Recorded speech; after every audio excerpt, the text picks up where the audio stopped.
Well, thank you all for this opportunity. First, let me say that in addition to today's rather lengthy prepared statement, which you will all be given a copy of, the Flagstaff Police Department intends to post copies of this investigation to the FPD Transparency website.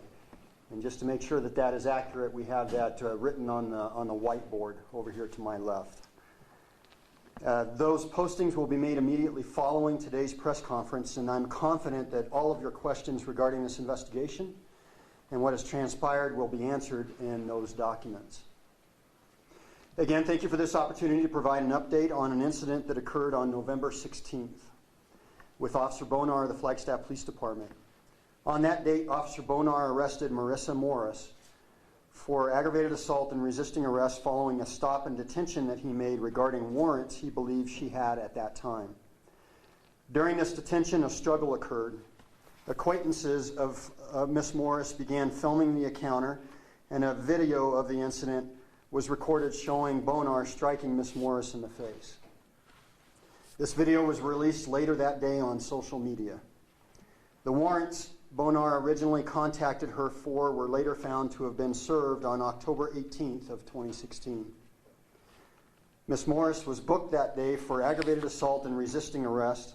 Upon learning of the video and what it depicted, the Flagstaff Police Department immediately suspended Officer Bonar, and he has been on administrative leave since that time. An internal affairs investigation and separate criminal investigation was launched immediately.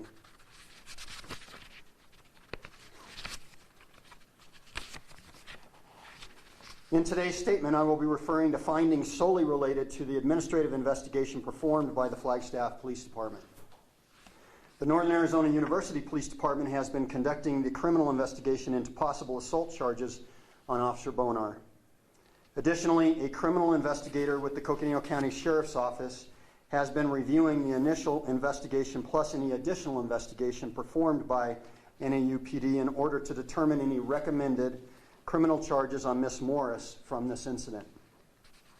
The criminal case investigated by the NAU Police Department against Officer Bonar's actions has been submitted to the Coconino County Attorney's Office for review. They have conflicted this case and have sent it to the Mojave County Attorney's Office. We have not received the findings from that review at this time. We have not received the charges against Ms. Morris once again have been reviewed and prepared by the Coconino County Sheriff's Office and have also been submitted to the Coconino County Attorney's Office for review. We have no update on this review at this time either. The Flagstaff Police Department has not formally filed charges on Ms. Morris from the arrest by Officer Bonar because additional information in this matter was being gathered, and we felt that it was only ethical that we include this additional information before the case on Ms. Morris was formally charged. As NAUPD is acting on Ms. Morris's behalf as a potential victim of a crime, it made no sense that they also review the case for formal charging against her. Thus, the request was made to the Coconino County Sheriff's Office to conduct that review. I appreciate the patience shown by my community during the course of these investigations. The investigations have taken longer than expected due largely to delays in meeting with witnesses in order to conduct interviews. This was out of our control. We've also been very careful to assure that the rights of all parties involved have been protected. I have served this community for 30 years as a law enforcement officer and consider this to be one of my chief responsibilities. By way of explanation, the administrative investigation conducted by the Flagstaff Police Department and NAUPD are parallel but separate investigations. All information gathered by the NAU Police Department can be used by the Flagstaff Police Department in the administrative investigation. However, information gathered in the administrative investigation by the Flagstaff Police Department cannot be shared. This is because we compel statements from the officer in our investigation. Peace officers are citizens of the United States and are afforded the same rights as any other citizen. Because we compel our employees to provide us statements, these statements, by law, cannot be shared when a criminal investigation is also being conducted. Officer Bonar participated with both investigations, providing statements to both the criminal and the administrative investigators. Today's remarks will be limited to those statements he provided to NAUPD in the criminal investigation in order to continue to protect the rights afforded to him in the compelled statements collected in the administrative investigation by my agency. Officer Bonar also has rights under the Peace Officer Bill of Rights found under Arizona Revised Statutes 381101 through 381112. These rights govern the way we must conduct the internal investigation. The administrative investigation reviewed several possible policy violations on the part of Officer Bonar, and we reviewed carefully the level of force and reasonableness used in this encounter. The criteria used in determining findings in this investigation are the policies, rules, and regulations of the Flagstaff Police Department, as well as supporting case law. On November 16, 2016, at the time Officer Bonar contacted Ms. Morris, he possessed information that led him to believe she had 2 warrants. This information was derived from an incident he was involved in on October 18th, which is documented in a report with the Flagstaff Police Department. He saw a photograph of Ms. Morris on October 18th, and on November 16th, after being called to assist Coconino County Sheriff's Deputy Winchester with an eviction, he recognized Ms. Morris as he was preparing to leave the scene. Officer Bonar approached her, advised he thought she had a warrant, and asked to speak further with her. According to Bonar and others, Ms. Morris stated that she did not have warrants and walked away. At this point, Bonar grabbed Ms. Morris, and for a short time they began to struggle. During this interaction, Bonar states she kneed him in the groin. This was not captured on the video recording later shared on social media. In Officer Bonar's initial contact, he was acting in good faith on the reasonable belief that Ms. Morris had warrants for her arrest that were still valid. The law allows officers to make stops and brief detentions in the effort to further investigate possible criminal activity. Bonar could not recall Ms. Morris's name or date of birth and was attempting to detain her in order to obtain this information and run her through the computer to determine if the warrants were valid and confirmed. I believe both parties, Ms. Morris and Officer Bonar, had options in this incident. Ms. Morris could have complied with Officer Bonar's lawful request to stop, provide her name and date of birth. She was informed that Officer Bonar thought she had warrants. She would have been run in the computer, the warrants determined to have been cleared, and in a relatively short time period she would have been released. Ms. Morris had no right under the law to resist this lawful detention. On Officer Bonar's part, he could have pursued other options to determine Ms. Morris's name and perhaps run her before making contact, especially since his information on the warrants was dated. The findings that the warrants had been cleared would have eliminated the need for contact. Bonar also could have disengaged at any time in order to conduct further follow-up, especially when Ms. Morris and several others were indicating that she did not have a warrant. He also could have done a better job of verbally de-escalating this situation. The Flagstaff Police Department promotes de-escalation techniques, and these measures were certainly an option for Officer Bonar. Our administrative investigation reviewed several possible policy violations on Officer Bonar, and very generally I will share those that we have sustained. We have sustained policy violations of unreasonable and excessive force by Officer Bonar. The level of resistance by Ms. Morris during this incident did not warrant the head strikes used by the officer. As a part of our administrative investigation, we also reviewed our policy governing the use of the body camera. It is clear that Officer Bonar's body camera was not activated when he approached Ms. Morris, and according to our policies, this is a violation. I want to speak just a little further on this point. As a chief who brought body cameras to this department and to this community, I understand the importance of the proper use of this technology.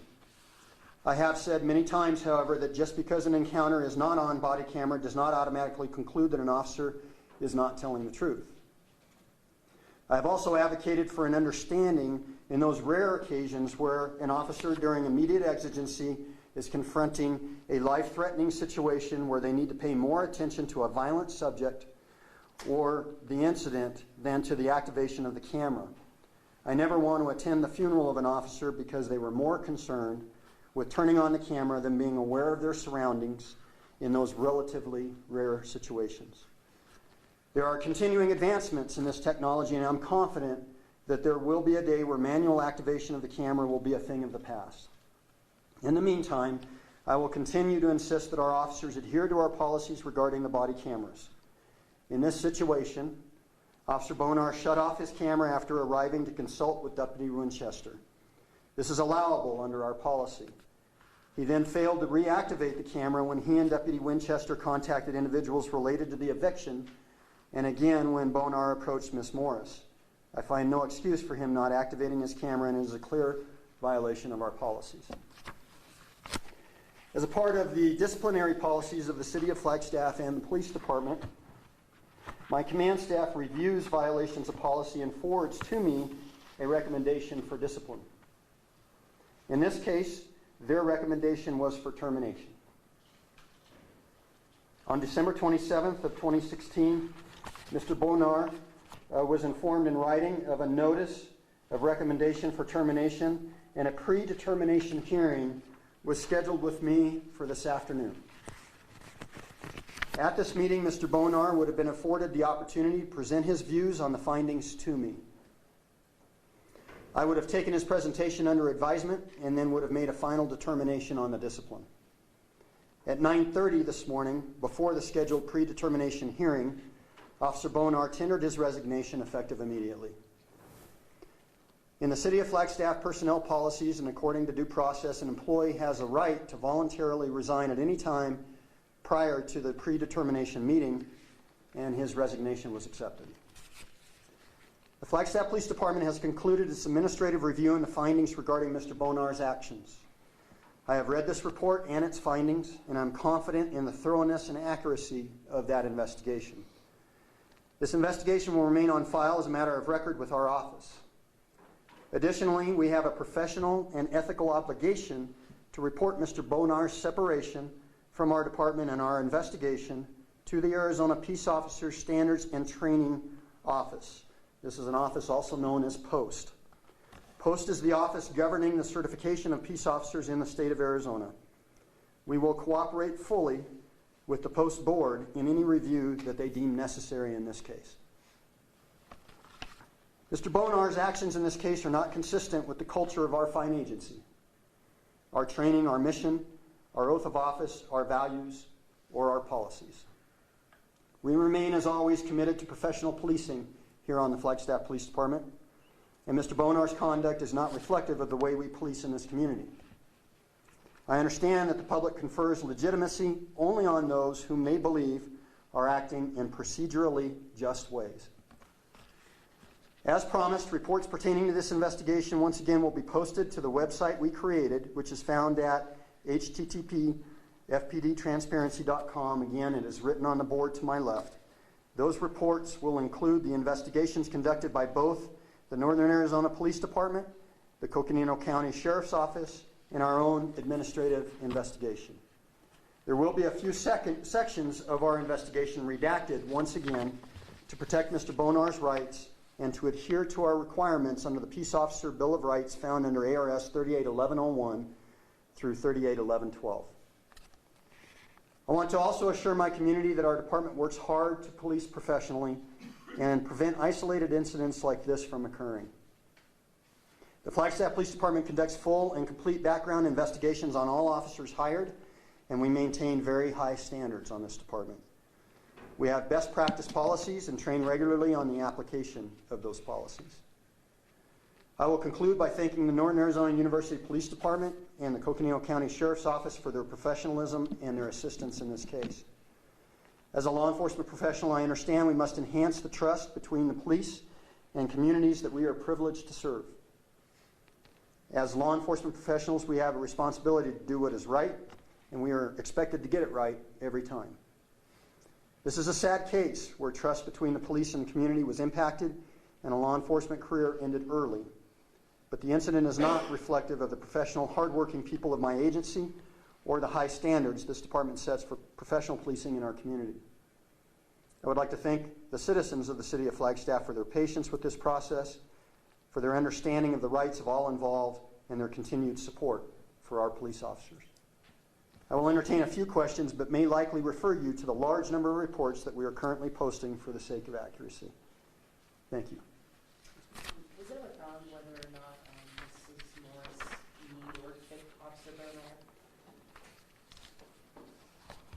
That was a large part of the investigation, both the criminal investigation and administrative investigation. I will say that there were policies that were reviewed regarding the accuracy and truthfulness of his report, and none of those policies were sustained. Yes. So any future criminal charges in this case, whether it be from Ms. Morris or from Officer Bonar, will that come from the Coconino County Attorney's Office or a collection of both? How is that going to work? So my understanding is right now the Coconino County Sheriff's Office has forwarded the report regarding the charges, potential charges against Ms. Morris to the Coconino County Attorney's Office. They have not replied, and we have no knowledge that they will conflict that at this time. The report forwarded by the NEU Police Department regarding the charges, potential charges against Officer Bonar was forwarded first to the Coconino County Attorney's Office, and they have conflicted that, and it is being reviewed once again by the Mojave County Attorney's Office. Yes, ma'am.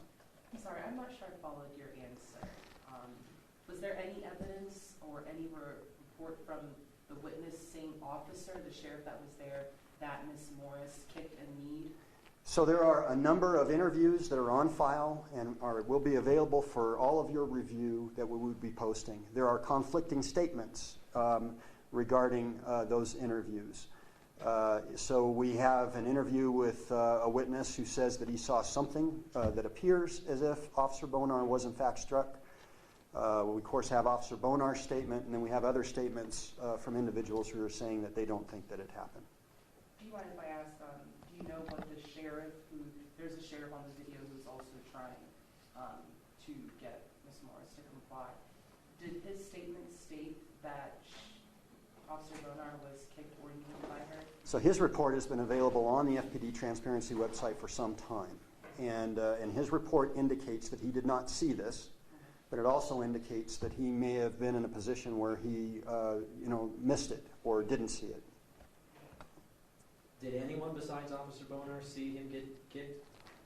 There is an interview once again of an individual who was contacted, who provides a statement indicating that he saw a reaction by Officer Bonar that might have led him to believe, or may lead a reasonable person to believe, that there was a strike. Yes, ma'am. You mentioned in your statement that you have to report Bonar's, suggestion for termination to the Arizona Peace Officer. Does that disqualify him from getting another policing job?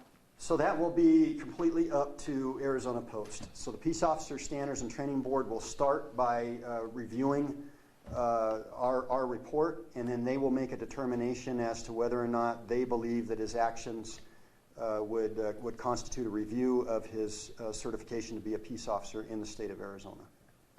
So there were a grand total of 2 policy violations? No, there's more. I believe there's a total of 6. Yes, the majority of them talk about the excessive unreasonable force. So most of the 6 policy violations deal with use of excessive force? Correct. Most of them do.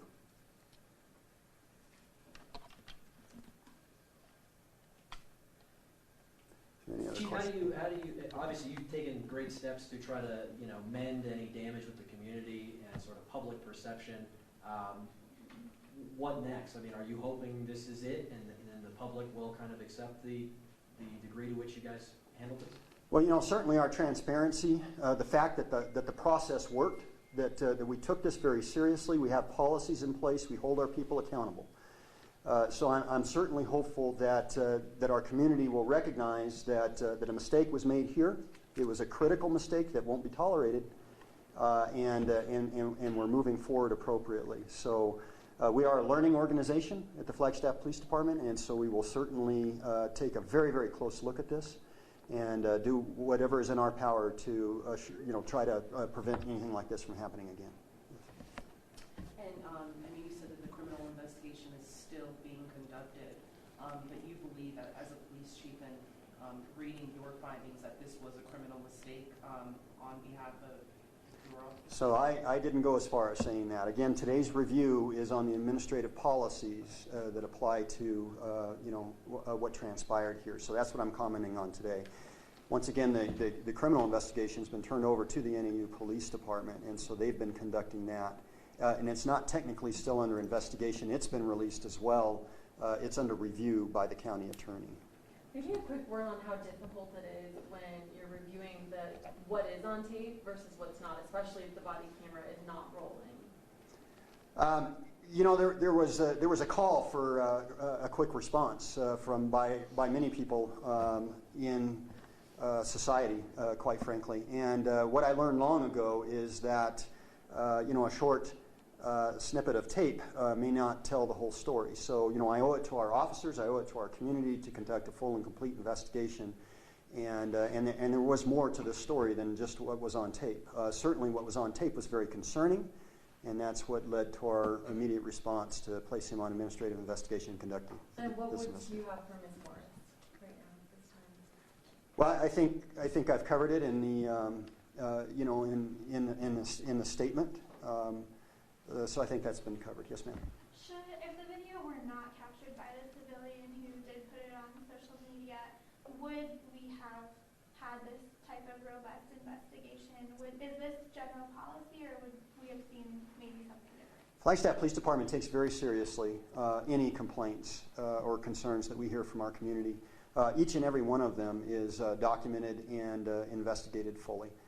Now, I obviously find value in videotape evidence, or I wouldn't have brought the body camera here to our community. So that you know, certainly helped in making a determination of what occurred in this case. But we would have conducted a full and complete investigation and taken it very seriously, regardless. Is it accurate to say that he was fired, or it was recommended that he be terminated, and he did not object to that, or? There was a recommendation for termination, and he submitted a resignation that, according to the city personnel policies, we had to accept prior to that process being completed.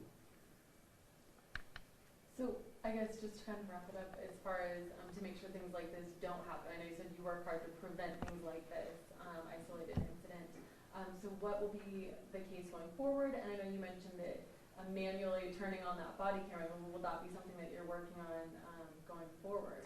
You know, we already have policies that mandate that the body camera, once again, should have been turned on in this particular situation. If we find policy violations where the camera is not turned on, and that would come to our attention through a review, our ongoing review of all use of force incidents, or a review of a citizen complaint or that type of thing, then we do you know, handle those in a way that's commensurate with the you know, with the violation and a history. As far as going forward, you know, again, we're looking at making some modifications to our use of force form that will detail a little bit better, a little bit more clearly the use of hand strikes, and we are also looking at an even higher review of any incident of use of force that does not accompany a body camera image. Going off of that, have you had officers fired that were not caught on body camera for excessive force? Well, you know, this would go back some time, and yes, I can say that this agency has, in the past, terminated officers for use of force violations that were not caught on body camera. Since he did resign, does that also affect his post-certification and a chance for a job at another department somewhere else? Yeah, it should have no bearing whatsoever on the post review.